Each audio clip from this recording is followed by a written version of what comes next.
Well, this rather nice piece of design work in gCADPlus is giving the user a little difficulty. There seems to be some misbehavior, and it's hard to describe in a video, but let's select this particular, there's a piece or a series of little lines up here, and let's pick them and see what happens. That one gets highlighted, but if I scroll out, can you see it's associated with one of the symbols? So if we edit this symbol, there's the piece, the errant piece of information. It's actually a polyline in a zigzag line type pattern. Now that should not be there.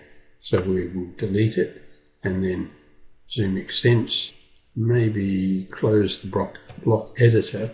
I just want to pick that symbol again and see if it's anchored where it should be, and it does appear to be, and I'm fairly happy that we've removed those zigzaggy elements through there.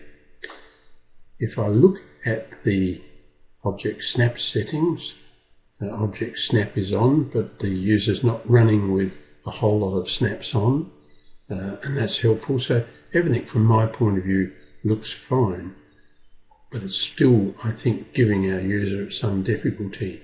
If we go into blocks here, and if we start at the top, here are the blocks that have been imported into the drawing. Many of them are in use, but you can see this group here, 01, 03, 16 group, could be deleted if we clicked on that button through there.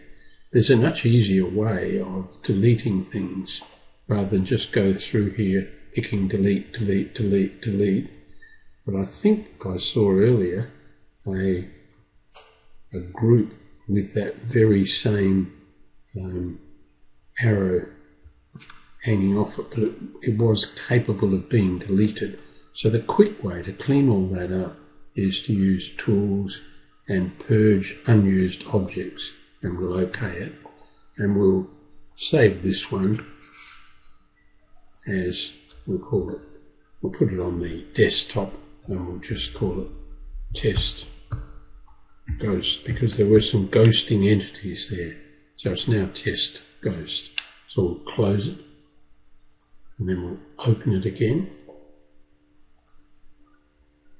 And if we now look in the blocks group, we should be able to scroll through here and not one of them will show that black box for delete. So I think we've got rid of all of the problems that are associated with this drawing, and certainly that zigzag pattern that was associated with one of the blocks.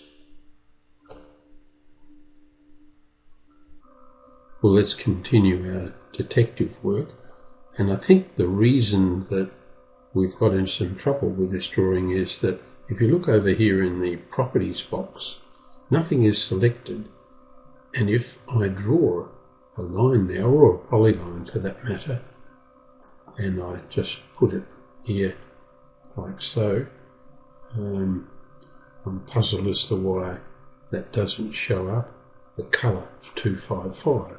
So I'm actually drawing in colour 255, and in a zigzag pattern, can you see there's the line that I just drew. I'm going to change that from colour, I'll make it colour 68 so that we can now see it. And if I make my line type scale maybe 100, there's the zigzag pattern of the line. So our user here was running all the time with line type set at zigzag and colour 255. So it's much better to work with layer, colour set by layer, and certainly only apply a zigzag pattern when you really need to, and run again by layer. So let me remove that errant polyline there, and I think now we're running the drawing on a layer concept plan. Colour is being inherited by layer, and we don't have a line type set at all. So I think now the drawing will behave properly.